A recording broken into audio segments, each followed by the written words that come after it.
All parties on Harmon versus Wilkins. Step forward.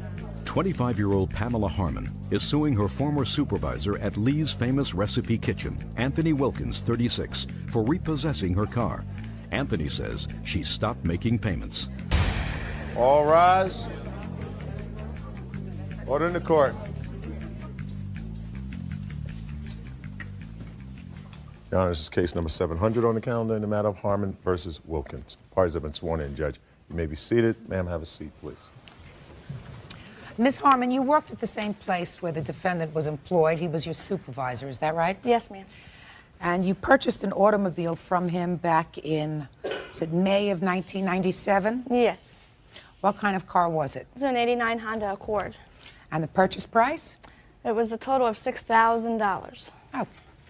And from what I gather, your arrangement with him was, since you didn't have the money for the car, and you didn't have someone to co-sign a note for you, what you arranged to do was you would keep the title in your name until the purchase price was paid. No, until she made arrangements to purchase the vehicle herself. But the title was in your name? Yes. Okay. You drove the car for 13 months? Yes, I did. And then he repossessed the car because he says that you stopped making payments. Is that right? Yes, she didn't drive it 13 months, though. Well, she says that you repossessed the car in June of '98. Yeah, but I didn't give her the car when you had stated. It was about 8 months, in my opinion. I figured that she drove this car for 13 months. Is that what you say? You drove the car for 13 months? Yes, ma'am. And did you make the payments for the 13 months? Yes, I did. All the payments? All of them. Show me. Mr. Wilkins refused to give me any receipts whatsoever. In fact, I tried to give him a money order, and he told me that he did not want his wife to know how much money was in his bank account, so he ordered for me to give him cash every time. When we got paid every 2 weeks, he would come down to the store, I'd go up to the bank, come back, and hand him $130. Is that right, every sir? time. The $130 part's right. What's not right? For 8 payments. The wife thing, I have no idea what she's talking about, and the receipt thing, she never asked for one. According to you, when did she stop making payments? You said she made some payments that were partial as well. Yes. Well, tell me about that. But we had an ongoing, business relationship. I had loaned Pam money. Her, husband was a little abusive, trashed the cars that she had when I had met her. And so she stopped about, probably 6 weeks before I found the car. Well, how much do you say she gave you in total during the time? She gave me 8 payments of $260, I guess is what she's trying to say. I thought the payment was $240. You say she drove the car for 8 months, and she gave you 8 payments, so that she wasn't in arrears to you when you took the car back. When I went and took the car, she had quit her job prior to that and was not making any payments. Did you lose your job, or did you leave your job? I did leave my job. When did you leave your job? June 2nd. And when did you actually repossess the car? I would probably say sometime towards the end of that, or maybe early July. When did he repossess the car? It was the 19th of June. Had you made June's payment? Yes, in fact, I made the payment on the 12th, because I went to another job at UDF. He came to my job and got money from me, $130. At that time, he had asked me if I was filing a lawsuit against his company for sexual harassment. At that time, I told him no, but I was ordered by my attorneys not to discuss it with anybody. I had gotten in contact with my attorney on June 2nd, and on the 19th, the car is gone. Okay. You indicate here that you believe the reason he repossessed the car was because you had filed a sexual harassment suit against both the company and he and his supervisor. Right. Was he the defendant in that action? He is the supervisor I reported it to, and our lawsuit is for the company not doing anything about it. So it was some other employee who you allege was sexually harassing you. Right. Mr. Wilkins, when did you find out about this lawsuit? I have no idea what she's talking about.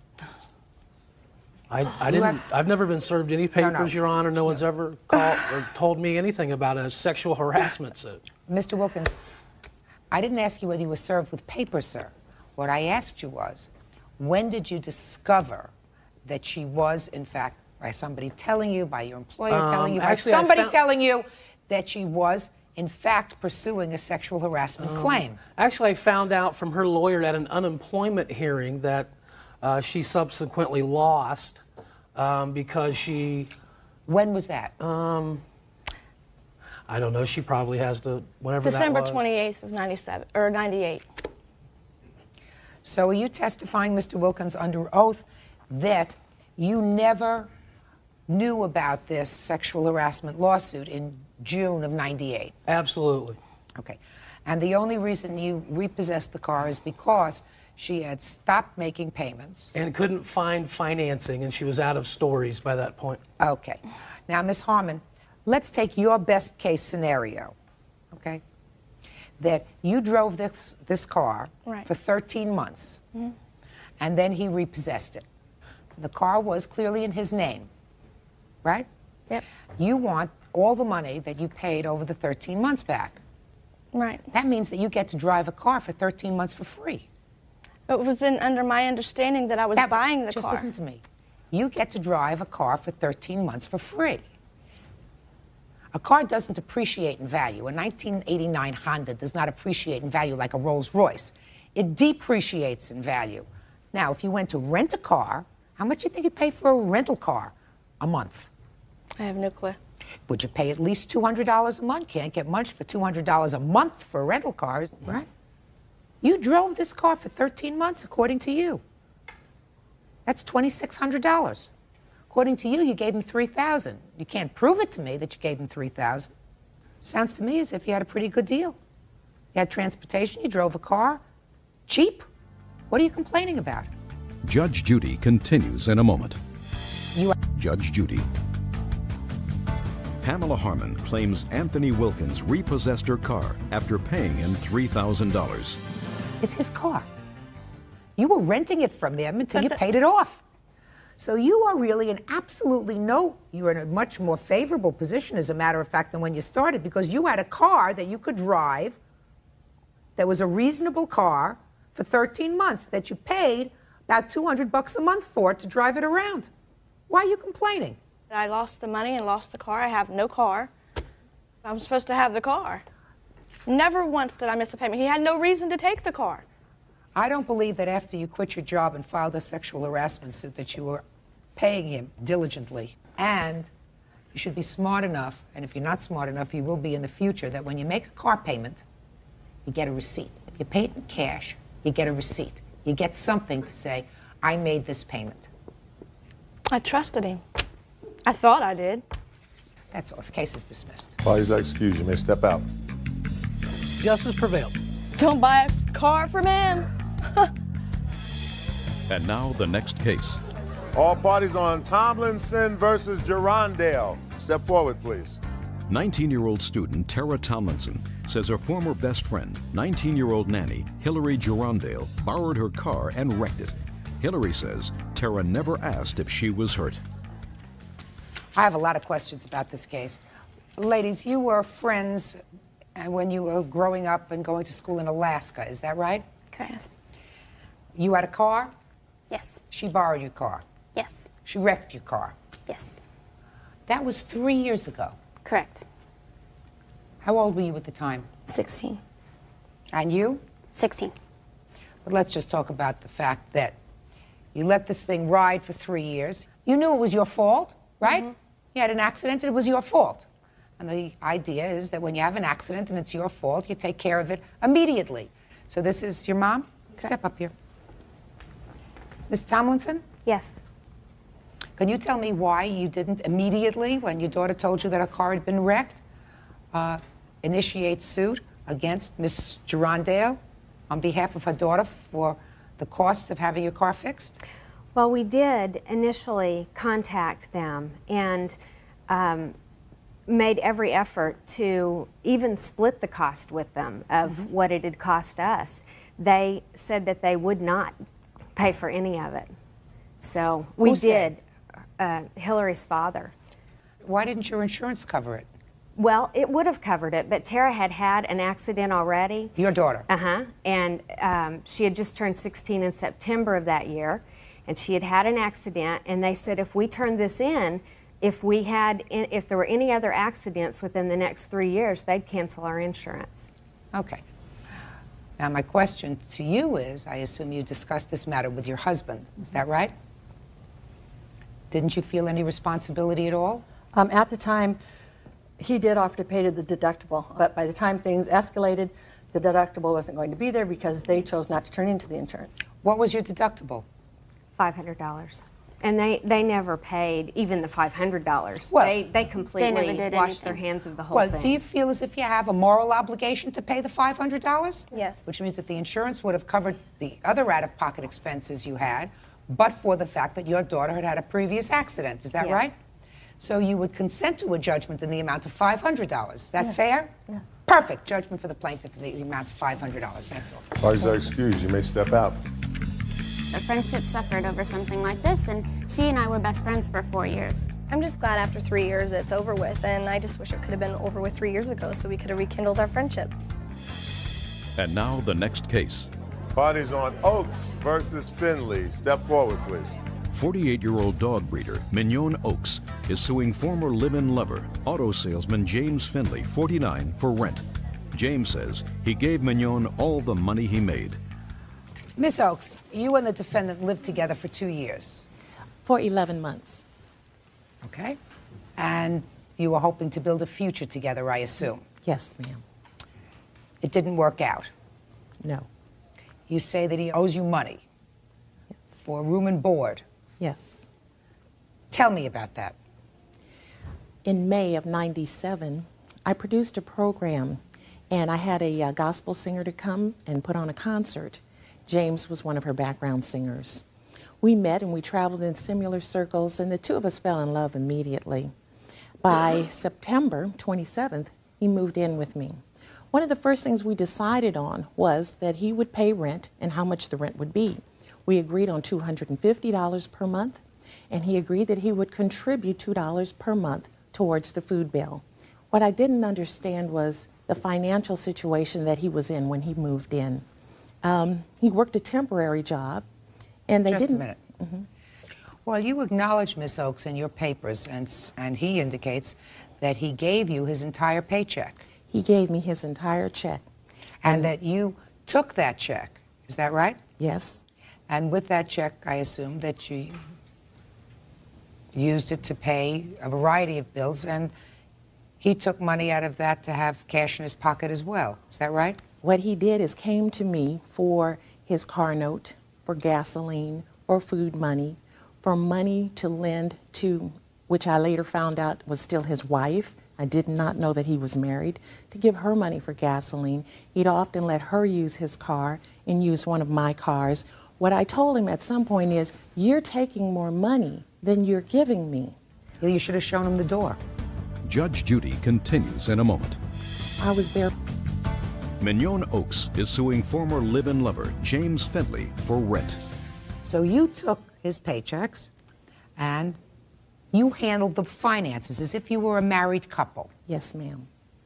But when it didn't work out, you want him to pay you the $250 a month rent for 11 months. Is that right? That's correct. And food. That's correct. Well, it doesn't work out that way, Miss Oaks.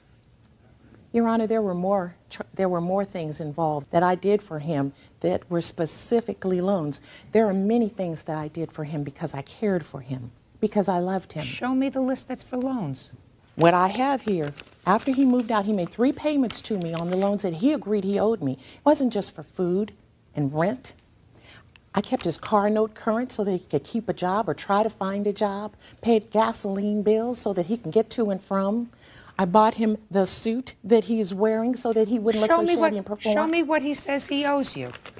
What I have here is a copy of 2 checks, front and back, that he paid me after he moved out, one for $500 and one for $100. Okay, so he They are paid you. made payable to me as a beginning. We got together, we sat down, we looked at the list.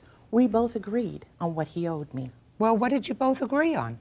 He would pay me $300 a month each month beginning in January of this year for What? 2 years. Did you agree to pay her $300 a month for 2 years? Yes, I did. I did agree to pay her because initially she said that I owed her $11,000. And I kind of got behind in the payments. I mean, we settled on a $7,500 figure, which again, both of those figures that she had presented me with initially, I felt were just too much money. So we tried to compromise at $7,500 with me paying her a certain amount of money. And it just hasn't worked out where I've been able to fulfill that obligation every month. Okay. Now, what was that for, Mr. Finley? Again, the times that she paid my car note, quite a few gift items that she bought me, a few things that she had bought for my children. Okay. And how much was your car note? a little under $400 a month. How many times did she make this car payment for you? 3, maybe 4 months consecutively. Well, that's $1,600. We're not up to $7,500 yet, or even close. What else? There were a couple of cruises that we went on together. There were a couple of out-of-town engagements that she helped me get to. Well, when you went on cruises together, was there an agreement that you would pay half? No. When you went on cruises together, how did that come about? We, as soon after we met, we went on a gospel cruise with a friend of ours, and he was singing on that cruise. Did that cost you any money? Yes. Well, how much did it cost you? He borrowed $100 from one friend on the cruise, $100 from another friend on the cruise, Not interested and in $100 that. from me. Okay, I'm not I interested in paid the extras. The second cruise we went on a year later, he agreed to pay me back, and it was $625 in total for the cruise and the air. Does that sound familiar, the $625 for that cruise? Yes. And there was an amount that I gave her immediately as we returned from the cruise that she accepted, and I thought that was actually my end of it. How much was that? It was over $250. Does that sound familiar? He gave me $800, a check for $500, a check for $200. For what? And a check for $100 towards the entire debt. Rent, food, the cruise. He was married. He could never come up with the money to file divorce papers. There was the filing fees for that. There were the car notes. I paid for his insurance for 2 months. I had to give him gasoline to go to work every day. We were trying to make it. I was there for him. I supported him. I tried to help him be the man that he wanted to be. It just didn't work out. Judge Judy will continue in a moment.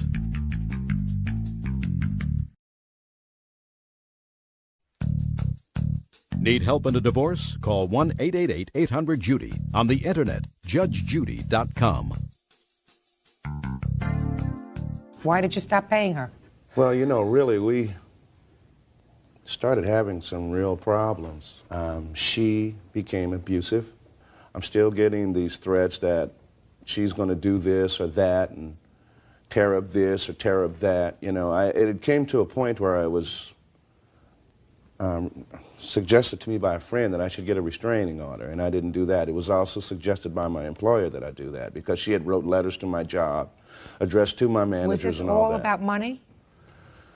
Well, at this point, it seems to be all about money. Okay, so she wanted her money. If you had paid her her money, she would have left you alone. I don't think so. Well, let's try it. Judgment for the plaintiff in the amount of $5,000. That's all. Parties are excused. You may step out. Out the back door to your Judge right. Judy will continue in a moment. And on the next Judge Judy. Count in the matter of Akins versus Jenkins. Parties have been sworn in, Judge. You may be seated, sir. Have a seat. Mr. Akins, according to your complaint, you and the defendant lived together for about 1.5 years. I'm sorry, Your Honor. We lived together like for 6 months. You were together for 1.5 years. Yes, Your Honor. Of that 1.5 year relationship, 6 months was spent living together. Yes, Your Honor. And then things didn't work out. You broke up, and you said that you had an agreement with the defendant that she had owed you some money and you would owed her some money, and you decided to leave some of your things there and to forgive certain other things that she had damaged of yours, and she would forgive all the bills that you owed her. You just go your separate ways. Yes, Your Honor. But what Miss Jenkins did was she took you to small claims court. That's correct. For the bills that you owed her. And you claim she did that in violation of your agreement. Yes, Your Honor. So now you want her to pay for the things that you claim she owes you for. Yes, Your Is Honor. that right? And I've read your answer, Ms. Jenkins, and I know I'm paraphrasing. This is not really what you said, but it's pretty much what you said. You said, grow up. Pretty much. Right. Pretty much. So, Mr. Rankins, let's start with the things that you claim she owes you. Right. First of all, Your Honor, the things I'm suing for is the TV that I purchased from Ms. Jenkins when we first got together. And, Okay, TV. Yes. Now, when did you purchase the TV? About 2 months into the relationship, Your Honor. Before you were living together? Yes, Your Honor. Tell me about how that came about. Well, first of all, Your Honor, we was dating. And, you were dating? Yeah. Ms. And Jenkins one day you bought a TV? No, I bought it for her because she was in financial need. She didn't have a TV in her apartment. And so, me being her friend and boyfriend, I looked out for her and got her a television set. As a gift? No, as a loan. She promised to pay me back the money for the television set. When did you buy her the television set? December of 2000. Around Christmas time? No, I think after Christmas, about close to the New Year, Your Honor. This wasn't a Christmas gift. Did she go shopping for it with you? Yes, Your Honor. Is that right? Yes, ma'am. Tell me about the TV. It's a Panasonic 27-inch. Was there an agreement to pay him back for the TV? No, ma'am. He bought it for me because Shh. He bought it because I didn't have a television. A couple of friends had let me borrow a television, but he said that he would get me a television, and it was before Christmas. It was December 2000, before Christmas. Okay. Now, from December of 2000, Mr. Akins, until the time you broke up, which was when? Beginning of May, Your Honor. Long time. Did she make any payments on this loan for the television? She gave me $50 after that initially, and then she also had other expenses, like she used to get her car towed all the time. No, you're not paying attention to me. Don't try to get ahead of me. Mr. Akins, do you think that you think that I'm going to forget my question? Oh, no, Your Honor. You know, I'm not that old, sir. Did she make regular payments to you after December of 2000? Yes, Your Honor. She gave me $50, Your Honor. When? She gave me about 2 months afterwards. Is that right? No, I didn't give Get him out any of money here. for He the doesn't even television. remember. What did you have for lunch yesterday? Your Honor, she did make the payment. She right. gave me a payment on the television Good. set. She made a $50 payment 2 months after that. Yes. And what about the rest of the money? And it never came up again, Your Honor. Never came up again, and then you moved in together. Then we moved in together, And did you Your both watch the 27-inch Panasonic? No, well, that TV was in her bedroom, Your Honor. Later on, she bought me a television set, and then after we broke up, she wanted me to pay her back for the television set. So as we was leaving, as we was breaking up, I said, well, why would I pay you back? I bought you a television set for $400, and you never gave me a dime for it.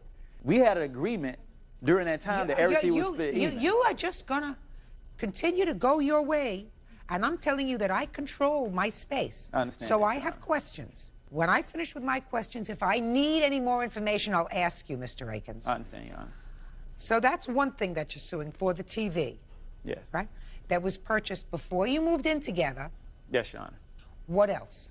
A mixer and a crock mixer. pot. Tell me about the mixer. The mixer I bought at Best Buy for the defendant, for our household goods, because we was together. So I bought it for the household. And the crock pot for her, Your Honor, because she wanted it. A mixer. A mixer, a And $200 mixer. $200 mixer. What about the crock pot? Crock pot was like $50. I have prices right here from Best Buy. I don't want the price from Best Buy. I want your paid bills. Well, I don't have the bills, Your Honor. They were left at her house, at her residence right now. I have the receipts. I have the receipts. Whose name are they? His? No, my name.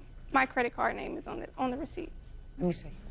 The bills weren't paid in the credit card. It was paid through me, through my employee discount for the crock pot and the mixer. She didn't purchase the crock pot and the mixer. Ma'am, we both work at Best Buy, so it was both of us have the same employee discount. Here's the receipts for the mixer and the crock pot. If you look down, you see my credit card name at the bottom, Tiffany Jenkins. Power stand mixer was $39.60. Where do you get $200? The mixer is worth $200. The judge told me I have to come back. When I went to small claims court, she had to sue for the original price of the mixer. Let me ask you a question, sir.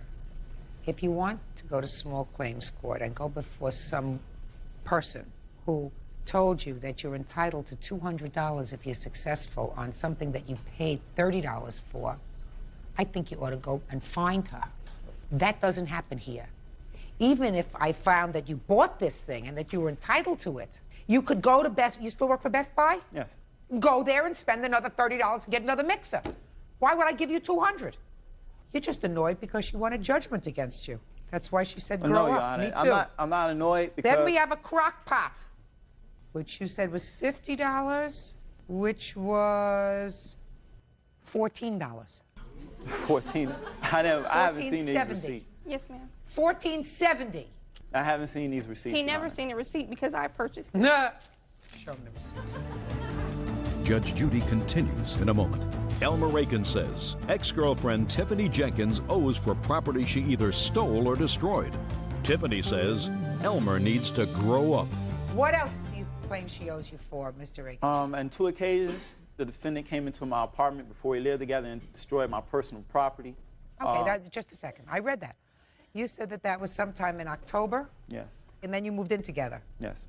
Why did you move in together? Well, she came to me with a sad story, talking about, oh, we had scheduled to move in together, this and this and that. Oh, I can't afford to move in together. What's this and this and that? I can't afford to move and get a place on my own. So I was like, okay, we can reconcile, we can get back together, and we can try to make this work. Very good. Then you forgave her all the things that she allegedly broke when you had... No, I didn't. We never talked about it, Your Honor. You never talked about it? That's what came at the end. Why do you expect me to talk about something that happened 2 years ago this is where I'm coming to, Your Honor, with the now, agreement at the end. Mr. Akins, don't try to talk over me. Now I've got the drill. You want the things that she allegedly broke, and then you want the mixer and the crock pot, receipts for which she has that are in her name, that all amount to maybe $40. Then you want a TV that you purchased for her before you were living together 2 years ago. Now you're going to explain to me about your agreement. And I also want for a rider bill. I moved in her stuff out of her old apartment to the new apartment, and I also pay people to move her. I have the rider bill right here, if you want to look at it, Your Honor. I don't. It's not even in your complaint. It's not in your complaint. Well, I have to take that up later. You can't take that up later, Mr. Akins. I'm going to tell you why. Because you have one opportunity to file all claims that surround the same incident. You can't pick and choose and say, well, I'm going to sue her today for the mixer, tomorrow for the crock pot, the next day for the television, and then 2 weeks from now I'm going to sue her for the TV, because that is called harassment. Well, that's called harassment. Well, Your Honor, she sued me. Shh. Listen to me. So, if you didn't include it in this claim, this rider bill, that claim is forever over. I want you to understand that. Now you can tell me why her suing you and what she sued you for caused you to file this lawsuit. Well, at the end of the relationship, she said I owe her money for a television set that she purchased for me. During the time that we was living together, she moved in one of her best friends into our apartment. Her friend was supposed to pay me $400 for back rent. I said, we could do this. She won't have to pay me the $400. She verbally told me she was going to give me and give it to you, and we'll be settled, and the whole thing will be over. After that agreement, she got with me, and I say, okay, I'll pay her back for the television set that she purchased for me just to get her out of my life. Later on, a week later, I get a summons that I'm getting sued for the same television set that I'm paying for and the back rent, even though we had a verbal agreement from the inner relationship that the whole thing would be over and that we each other would get on with our lives. Was that clear as a bell to you? I have no idea what this man is talking about. I don't either. It's all complicated, Your Honor. It's all complicated. Oh, I know. But all I know is we had a verbal agreement that bygones would be bygones. Like the Treaty of Versailles. Miss Jenkins. Yes, ma'am. Is there anything you want to say to me? Okay, there was no verbal agreement after, when I went to camp. Your Honor, we lived together for 2 years, and you telling me we had no verbal agreement. Well, we lived together for 6 months. We lived together Speak not! Listen to me. You bought the crock pot? Yes, ma'am. That's here. You bought the mixer? Yes, ma'am. That's here. I'm not interested in things that you may have broken before you moved in together. He forgave those things because I assume that after you move in together, quiet! That after you moved in together, you did share a bedroom, did you not? Yes, ma'am. And you did share a bed, did you not? Yes, ma'am. Why? Somebody gets angry because you broke their best Baccarat crystal, then you don't share a bed together and get up in the morning and say, you're going to pay me for that glass tomorrow, remember. That doesn't usually happen, so forget about that. Now, as far as the television is concerned, I don't find that that was a loan. No, ma'am, it wasn't. But I'm just curious. He says there was another television set purchased. Who purchased it? He purchased the television with my credit card. I came from out of town, and he had a sale auction at his store, and he went and bought the television for me. The television was, I was on. You're talking about 2 years ago? No, ma'am. The new television. Okay. He bought it with my credit card. I sent him to the store with my credit card to get it because I had drove 7 hours that day. I went to Cancun. When I came back, the television was gone. I asked him why he didn't take the television he paid for and leave. That's not true, Your Honor. Shh. That's not true. Shh. Just a second. When I came back from Cancun, he was gone. Oh, just a moved second. out. So he took the TV? Yes, ma'am. He took the TV that was purchased on your credit card that you are still paying for? Yes, ma'am. Ah, I gotcha. Yes, ma'am. Mr. Jenkins, I have a relatively good short-term memory. When we started this case, I said that Ms. Jenkins, in her answer, seems to be saying, why doesn't he just grow up and get on with his life? Well, Your Honor, I think that's a very good idea. Well, the Your case Honor, is dismissed. Grow up, Thank get you. on with it. These are excused. You may step out. Don't sit there and drag somebody to court just because you have a grudge. I looked out for her, but she screwed me in the end. Just trying to be evil, that's all. And now the next case. All parties in the matter of Bullock versus Haycox. Step forward, please. Nurse Karen Bullock is suing her ex-boyfriend, Ralph Haycox, for having her falsely arrested and for the return of her belongings. Ralph says during an argument, Karen hit him with a Big Mac. Miss Bullock, how long were you and the defendant in a relationship? Ralph and I were in a relationship for 9 years. According to your complaint, the defendant had you falsely arrested on domestic violence charges and you were forced to spend some 30 days in jail. You want to be compensated for that. And in addition, you say that when he unceremoniously told you to get your stuff and get out, he kept some of your personal property and you want it back, or the value of that property. That's what your lawsuit is about, correct? Yes. Mr. Haycox, is that your name? Yes. Says that you got arrested because you deserve to get arrested. You spent time in jail because you deserve to spend time in jail, and that he has none of your property. Is that right, sir? Yes. When was this incident that caused you to be arrested? It was in March of this year. I served 30 days in jail.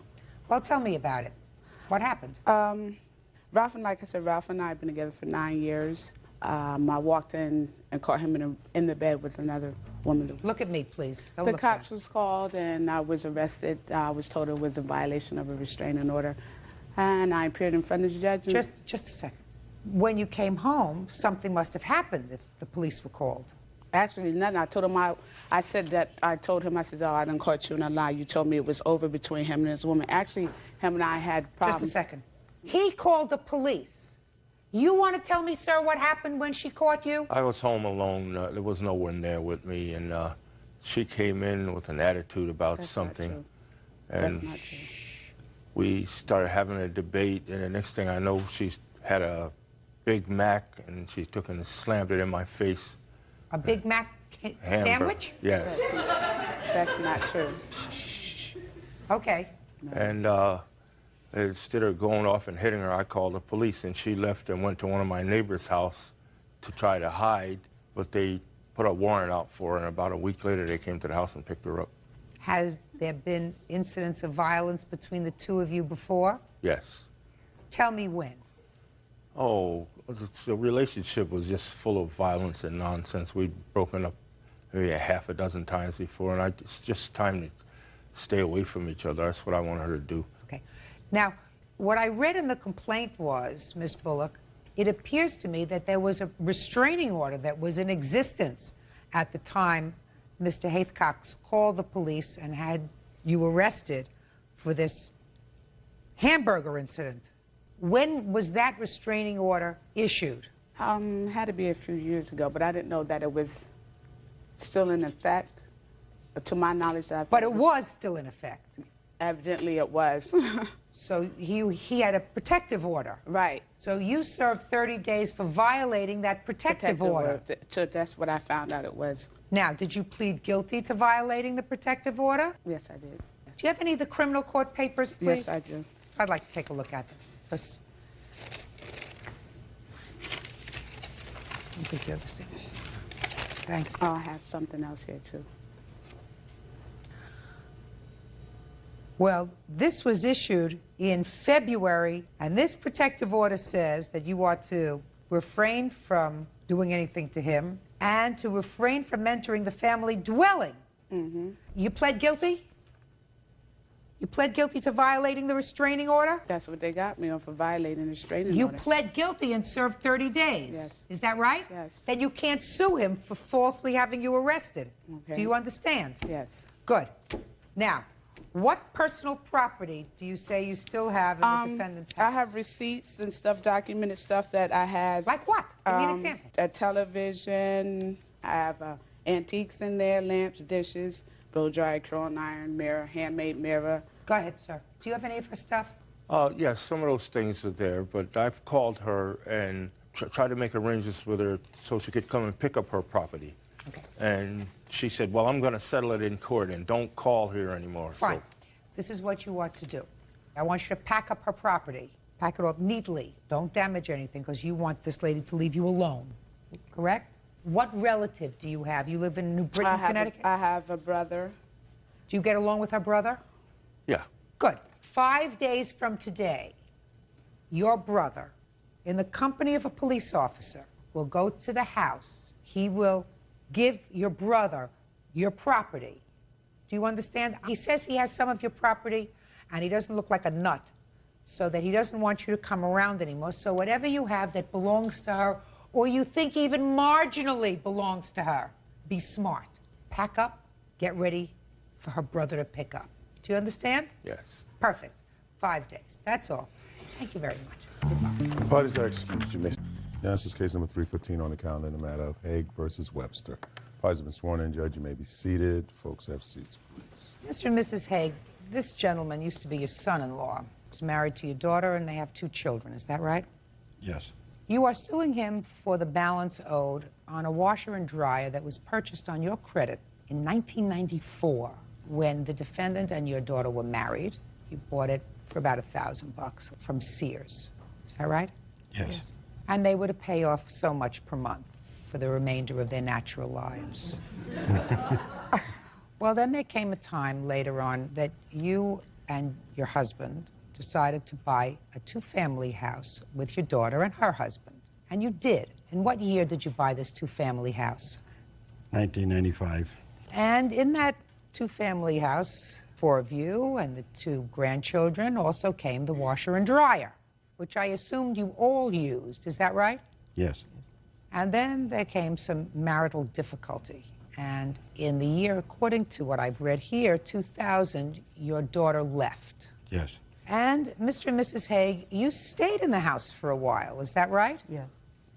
Then you decided to buy them out of the house. Yes. Now, so from 1995 until 2002, this house was owned jointly, and everybody used the washer and dryer. Is that right? Yes. Now, Mr. Webster, when your former wife left you, what happened to the children? They stay with me, and I take care of them. And they're 2 boys? Yes. And how old were the children at the time? 3 and 5. Was there a custody trial with regard to the children? Yes. I mean, in the divorce. Yes, in the divorce. So your former wife did, at some point, request custody of the children? No. No, She didn't. She did no, not? No. She got remarried and went on her own life. Okay. So there was never a dispute as to who would have custody of the children? Did there ever come a time when you had problems with your in-laws? No, not until I couldn't take it no more at the house with them at the house and everything. So What do you mean you couldn't take it anymore? it was just him not working, me paying more money than I'd had to, me just paying more and more and more money. Something had to be done, and that's why I bought them out. And I thought that was going to be it. How much money did they get when you bought them? Exactly $23,900. How much money did you put in, sir, as a down payment on the house? $6,500. And you walked away with $24,000, is that right? That's right. It was a good investment. Yes, it was a very good investment. Very good. So now let me ask you this question. What in the world are you doing here? You have 2 grandchildren that he's taking care of. That washer and dryer was paid over the last 8 years. There's no question about that. $25 here, $50 there. Everybody used the washer and dryer. The whole washer and dryer cost $1,000 8 years ago. You just closed a property where he's living with your grandchildren, and you made a handsome profit. You explain to me why, under those circumstances, you people would be foolhardy enough to come to court and sue him. Okay, number one, the bill wasn't paid. Why didn't you pay it? You lived there. You used the washer and dryer. Why didn't you pay it? Because I got sick. Well, that's not his fault. He's got two children to take care of. You're not his child. You got sick. You got sick. Yeah. What does that have to do with me? Or him? Or your two grandchildren if you got sick? Well, I got sick, and when I got sick, I told him that I wanted to sell the house before we got into this financial problem. He did not want to sell the house. Just a second. You wanted to sell the house after your daughter left? Yes, right after, actually before my daughter left, I wanted to sell the house. He lives there with your grandchildren. I wanted to have him buy me out or sell the house so that I didn't have any obligations in the house because I went 3 years without getting any money. So? And I told him I couldn't afford to pay all the payments.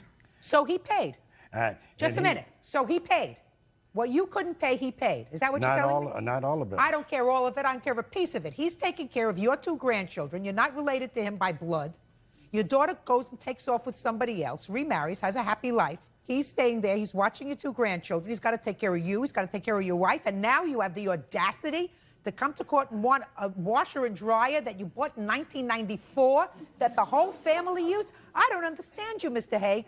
Is there something wrong with you? No, there isn't. There's a lot wrong with you. No, there isn't. Oh, yeah, there is. Go ahead. You have 30 seconds to convince me, sir. Okay, when we first bought it, they took and they paid all the bills. Chris and Deborah paid the bills. Just a minute. Chris and Deborah, where was Deborah working? At Safeway. She was working after the two children were born? Yes. Yes. Full-time? Part-time. What was he doing? He was working full-time as a carpenter. So he's working full-time, she's working part-time at Safeway, and you're not working at all?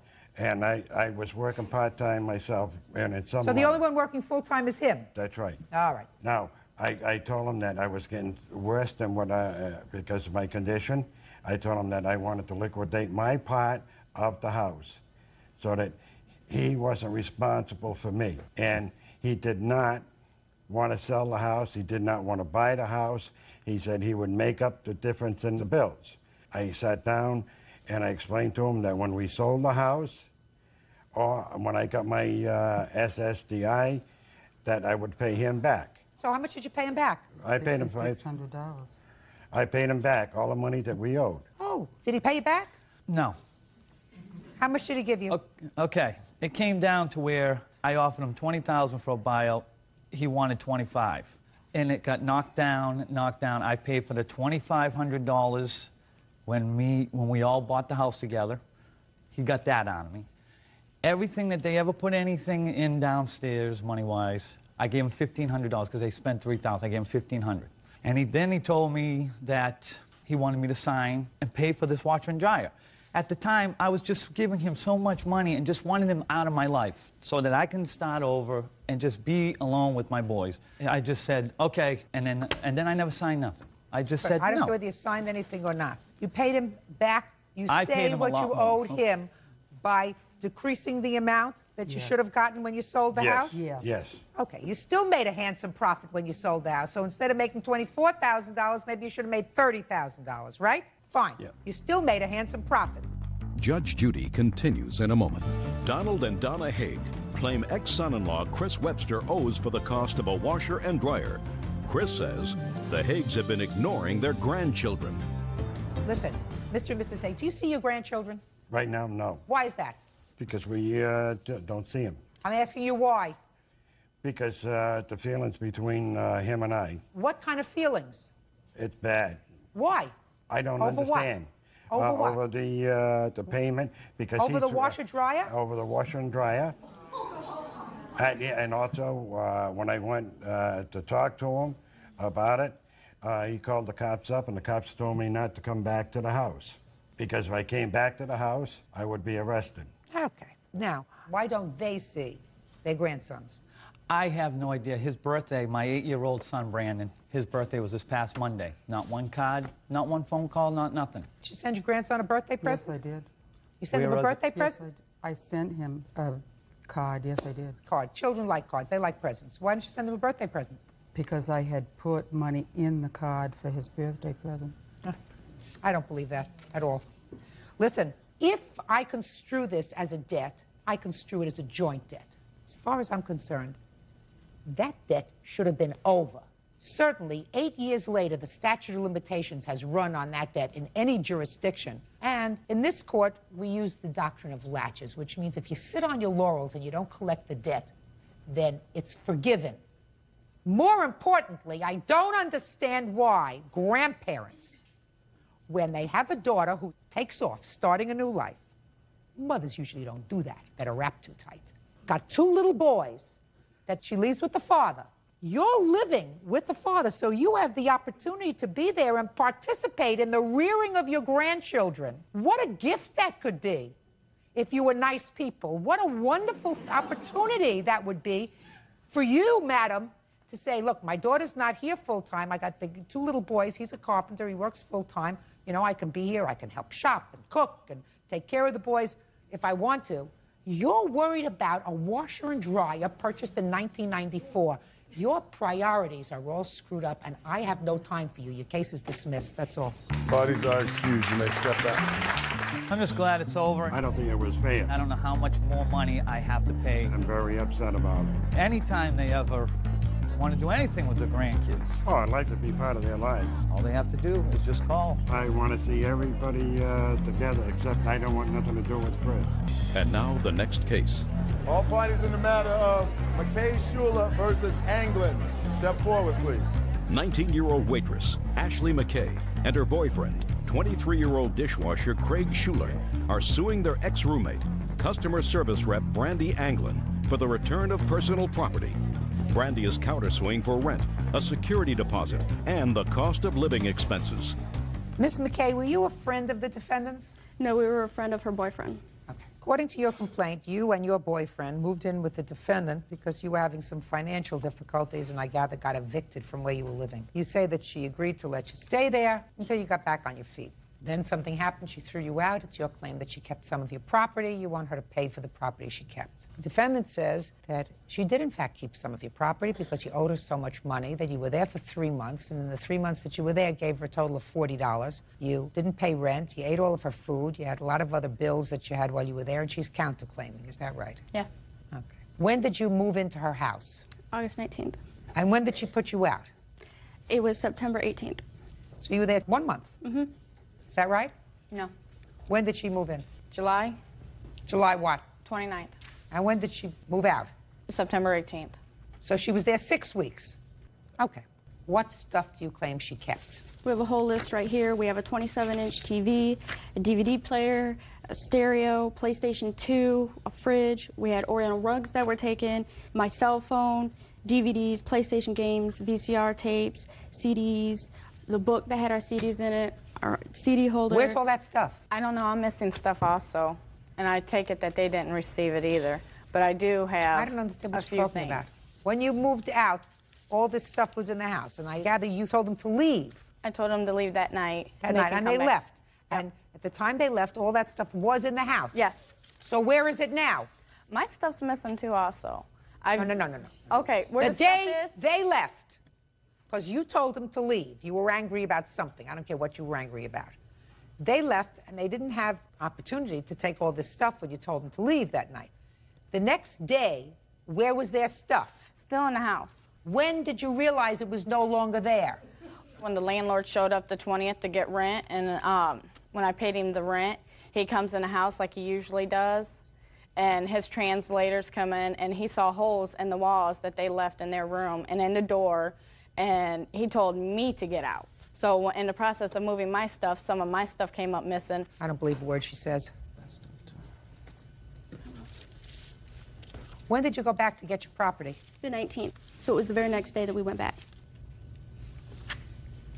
All right, you're suing for $3,000. The stuff that you have on this list is substantially more than that, but I gather that your limit is $3,000 in small claims court. Is that right? Okay. I don't believe this much of what you just told me about. I have no idea where their 27-inch TV is, where their DVD player is, where their VCR is, their PlayStation, where their small refrigerator is. I don't believe that you don't know where that stuff is. I do know where that is. Where is it? I do. I've got that in storage at the place that I'm staying at. I do. Oh, The there TV, you go. not There the you DVD, go. but a VCR and a cell phone, which actually we have the same cell phone, but mine's a prepaid and hers a CenturyTel, and I have tried to return that to her because I don't want obligations to where accidents, somebody getting a hold of her phone. What about a and make cell television, phone. her DVD player, a stereo, PlayStation, refrigerator? No, PlayStation I do not have. I do not. I will account for what I do have. I have 5 items of theirs. Well, then let's hear what 5 items you have. I have the 27-inch TV. Okay. I have a VCR. I have the mini refrigerator. Okay. I have the cell phone and a microwave. Now I'm going to go over this very carefully with you, because if I find anything on here that I don't believe that you actually left when you left, that's not a good idea for you. You've got $400 worth of jewelry.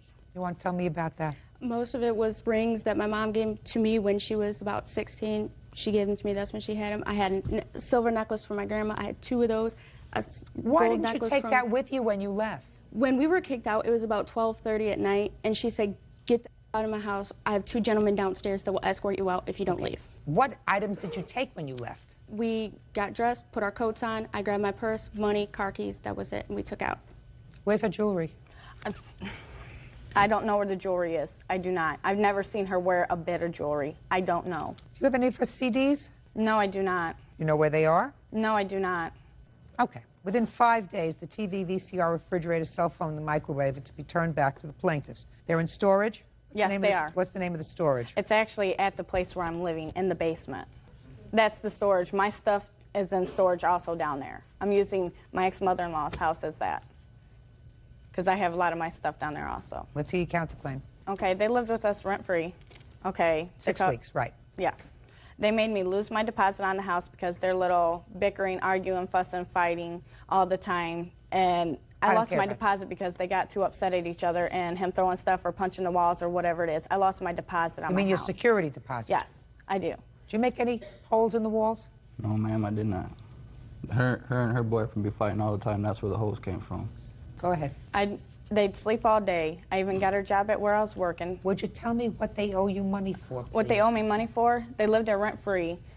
They ate all the groceries. The only groceries they brought in, I guess, was at like 3 and 4 o'clock in the morning. They'd bring them in snacks. Well, what was your arrangement with them? My arrangement was $325 a month, and it was supposed to be including everything but food, which is gas and electric, stuff like that. When did you make this arrangement with them? Arrangement was made with them in July, the beginning of July. Other than that, but they, I'd watch his son when they were up doing whatever they wanted to. What money did you give them towards the expenses of running the house? Well, we did only give them $40. We had no agreement before we moved in. Let's say you didn't. Okay. What about food? She said she took care of the food. We could eat whatever we wanted. Her cabinets were always stocked. As long as if we made dinner, we made enough for everybody, and they would do the same thing. Well, who bought the food? She did. Why should she support you? We actually, when I started working, we went out to eat like every night. We started keeping food up in our bedroom. That's why the fridge was in our bedroom that my mom bought us, because we felt like we weren't allowed to eat there. All we did eat there was like eggs, cereal, macaroni and cheese, just side items. We didn't get into any meat, any expensive things What whatsoever. difference does it make? That's food. Why should they support you? That's just what she told us when we moved in. That Why would she do that? Why would she do that? I don't believe that you necessarily had a rent arrangement with them, but I certainly believe that you didn't have an arrangement with them where you were going to support them like they were your children for the 6 weeks that they were there. And even if they paid minimally to cover some of the expenses, $50 a week, which is minimally what you absorbed while you were there, that would be $300 for the 6 weeks that you lived with them. I think that the rest of your stuff here maybe is worth $500. The difference in that is $200, and that's what you're going to get, period, plus the remainder of the stuff that she has that's in storage. That's all. Goodbye. Parties are excused. You may step out. Found in the matter of Newens versus Newens.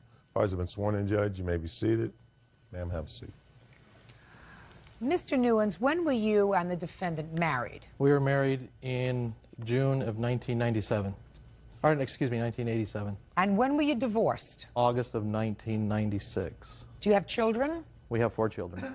From 1987 till 1996, in what state did you reside? From 1987 to 1996, we resided in California and in Wisconsin. When did you reside in Wisconsin? From 1992 to the beginning of 1994. I ask you this because the timeline here is quite important. Yes. According to your complaint, after your divorce, you and your former wife were arrested here in California. And you were arrested on outstanding warrants from the state of Wisconsin for welfare fraud. According to you, there was an agreement between you and your former wife that if you paid whatever fines there were in Wisconsin, which amounted to $4,800, she would give you credit for $2,400 towards what you owed her in child support. Correct. Now you've been summoned to court, and you've been told by the judge that you have to pay those arrears, which are probably more substantial than $2,400. Yes, ma'am. And you said to her, what about the agreement we had, that you would give me credit for half of that? And she said, we don't have an agreement. So you want $2,400, which is her half of what you paid to the state of Wisconsin in order to get rid of all the charges pending against both of you. Correct. You were in the state of California when you were arrested, is that right? Yes, ma'am. And you had an attorney? No, ma'am. Who told you that if you paid this $4,800, you wouldn't have to go back to Wisconsin to surrender yourself? The district attorney of Outagamie County, Wisconsin. Now, tell me what the welfare fraud was about from 1992 to 1994. I believe it's for food stamps and medical aid. How come there was fraud, sir? I believe there was fraud because we left the state as we were on welfare to move back to California without notifying the welfare department that we were moving. You were on welfare in Wisconsin. We were not collecting money, Your Honor. We were collecting food stamps and we were collecting medical. Benefits. You were collecting welfare benefits. Yes. Is that because you were unemployed? I was unemployed at the time. Who were you living with? Nancy and I were renting a house. Who paid for the rent on the house if you were unemployed? We paid for the rent on the house. How? Because I got a job at installing garage doors. I wasn't employed the whole time. And it wasn't a sufficient amount of money to support the family. That's why we went for aid. So your wife stayed at home with the children? She did. So you're telling me that they sued you for fraud for $4,800 because you left the state and they didn't have to pay you money anymore? We basically left the state, and instead of tracking us down and figuring out that they wanted all of their benefits back, which totaled the $4,880. Probably the only person in creation that I know that happens to. Usually they say, wow, they're out there with California's problem now. Now, Mr. Newens, how much do you owe in child support, sir? $10,000 in child support and $10,000 in alimony. How come you haven't paid any money? Well, I've actually paid a lot of money, Your Honor. The reason being is because in the state of California, your ex-wife or whoever's receiving the support can go back at any time and ask for an audit of the payments, which she did. And I had a court order for my employers to pay her directly, which they did, but I had to prove it, and these two employers were no longer in business, so I could not find the record of payments. So you're telling me that the judgment was entered against you and you have to pay arrears on $20,000 for money that you paid? Yes, ma'am. Did you have a lawyer representing you this time? No, ma'am. But the litigation went for a whole year. Now, I can't afford a lawyer. I work 60 hours a week to support 4 kids. My ex-wife, since the day we married, has not worked at all and still doesn't to this day. She solely relies on my support to support all 4 kids. Let me ask you this question, Ms. Newens. Now we're going to come to you. He says that you were receiving partial benefits. Is that correct? Mm-hmm. Do you have any idea why you were charged with welfare fraud? It was explained to me when, without notifying the county about our moving, there was a warrant automatically slapped on because there was an outstanding amount that needed to be paid back, like $700 and some odd. For what? For overpayment is what they called it. So you were notified that you were receiving overpayments of $700 while you were living in Wisconsin? Yes. And you left without paying that amount? Yes. They were charging us interest and stuff because of penalties on that. Now, your former husband says that he paid you this money, this $10,000 in child support and $10,000 in alimony. Is that true, that he's paid you this money? I have, Your Honor, from the month, some partial payments, and for the last month of October, I received... Look at me. Now you can speak. Okay, I'm sorry. $29.90 for the month of October. $500 for the month of September, and before that, nothing. Payments are coming, and partial payments, whole payments, every now and then, off and on through the last couple of years. Did they come right out of his check? He's self-employed. Judge Judy continues in a moment. Todd Newen says ex-wife Nancy Newens owes for an unpaid loan for bail after they both were arrested for welfare fraud. Nancy says Todd doesn't pay his child support. How long have you been self-employed, Mr. Newens? Roughly 3 years. So when you say that your employer, what employer are you talking about that you couldn't find? The court order dates back to 1997. The amount in arrears they're asking for was for 97 and 98. Just those 2 years? Yes, ma'am. Oh, so this proceeding had nothing to do with current arrears for the year 2000, 2001, 2002. Is that what you're telling me? What they, I have a court order here that I got from them. What they dated it from 6 of 97 to 10/1 of 02 to make it current. Mr. Newens, I don't know if you think that I'm not wrapped too tight. I asked you a question. The question I asked you was whether you were telling me that the arrears that they were talking about, that you just had a trial on, dealt with monies that you owed. You said from 97 and 98. Correct. And I said that they conducted a whole hearing for a year and didn't bring that amount up to the current date for arrears. And you said, oh, I have the order. And the order says that those were arrears that you owe from 97 to the year 02. The reason why they did that, Your Honor, is because we were fighting for the last year in court over the amount of arrears. And it was my burden to prove that all my previous employers paid. All right, forget the previous employees from 97 to 98. She says she has been receiving sporadic payments. Is that true? And now you're self-employed. Yes, it is true. Sometimes it's true. All right, that's what I wanted to know. Okay. Because, I mean, I'm going to get to it, Mr. Newens. Don't pussyfoot around me. Are you remarried? Yes, ma'am. Good. You have children with your new wife? No, ma'am. Okay. Well, let's start with August of 2002. How much money did you send to your former wife for child support and alimony in August of 2002? Your Honor, I don't have that information with me, and the reason why I don't have that information with me is because it's quite irrelevant, because I have an order that you have before you stating the amount I have to pay in arrears of $200 per month. That's perfect. So what are you bothering me for? I'm asking for money owed that I can't, that I paid $4,880 for, that I can't get credit through the County of San Bernardino for child support, which had she not agreed to credit me half, I would have never made the payment. We would have flew back to Wisconsin and fought this battle in court. So then I'm going to resolve it very quickly for you, sir. Okay.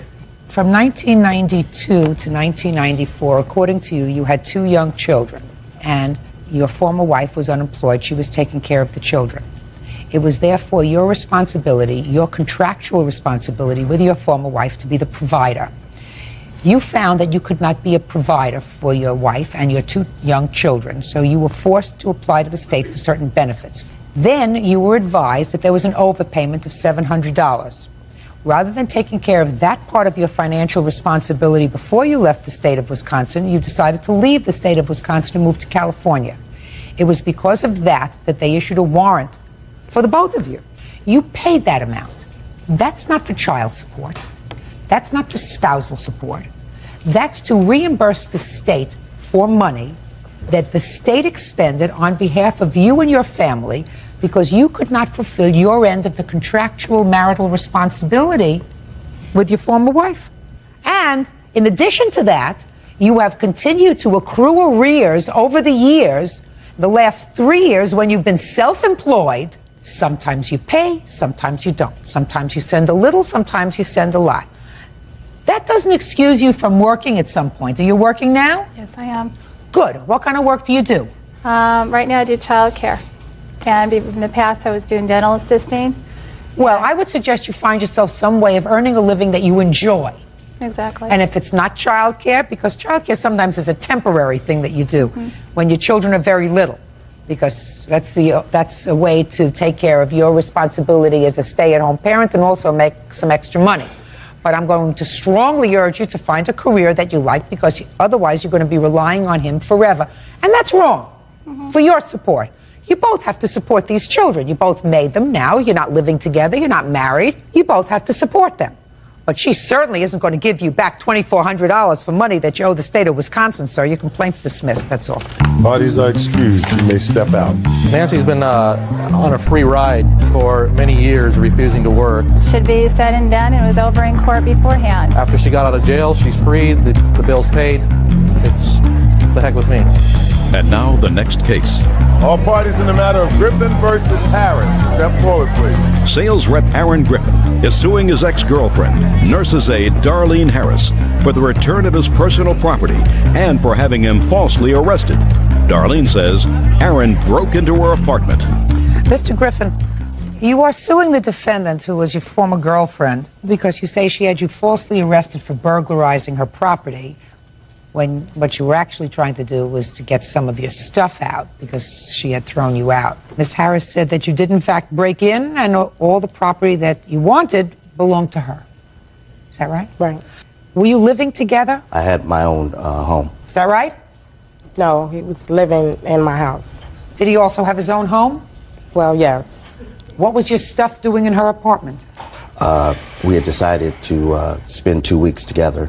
After a few days, I recognized that she didn't have some items. She didn't have a television in the bedroom. She didn't have a living room set. So I decided to move some of my belongings from my home over to her residence. What did you move over? I brought over my living room set, a television. Which consisted of what? Consisted of a cherry oak table, 8 chairs. I also brought over a 19-inch television, a portable CD player, my clothing, some dishes, glasses, silverware, and also... She didn't have any of that stuff? She had some of it, but incomplete sets. She didn't have enough for you to eat off of for 2 weeks? Well, I wanted to assist, and as I said... You wanted to assist in what? Assist her in some of the items that she didn't have. And so after 2 weeks, it didn't work out. What happened, Mr. Griffin? Well, we had planned to get married, and there was an issue in that I was still married and needed to get a divorce. That's what Miss Harris said. Yeah. That's what Miss Harris said. She said when you brought the 8 chairs in, she didn't know you still had 8 chairs and a wife. Okay, so what happened? She didn't apparently want to wait until I could get a divorce. So I decided that it was time for me to move out. That Monday morning, we had one final argument, and I left, but I did leave my belongings in the residence. The argument had gotten very bitter, and I decided that it was just best if I leave at that point. That was smart. Thank you, Your Honor. Go ahead. Upon my return, I found that the defendant was not in her residence, and the door was locked. I did have she had given me a key when I first arrived from Texas. But she took the key off the ring. Right, unbeknownst to me. How do you retrieve your articles?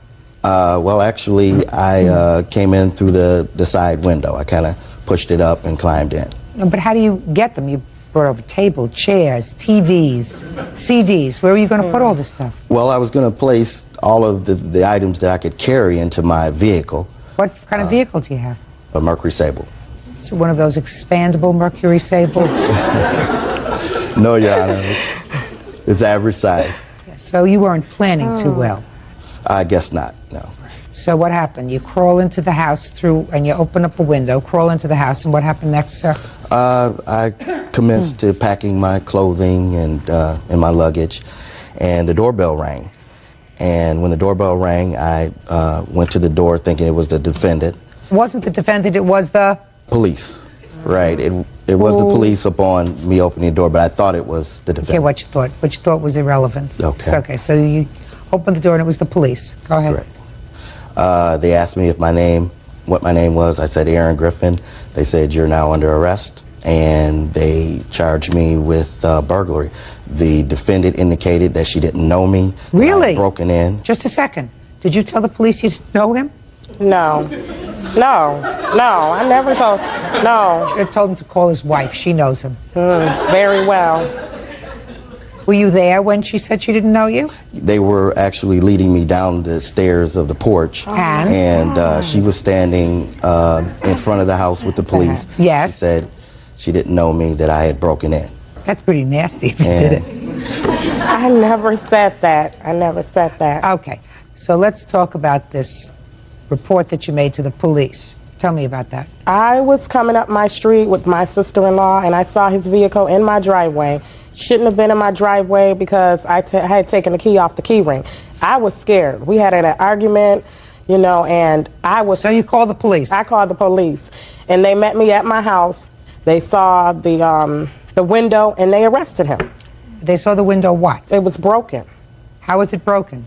The glass was broken? Yes. Did you break the glass? Yes, I did, Your Honor. Oh, you've left that out. You said you just pushed the window up a little bit. So you broke the window to get in? Yes, I did. That's not false arrest. You can't do that. It's not your house. You can't break a window to get in. So that takes care of your false arrest charge. Now you want all your furniture back. Yes, I do.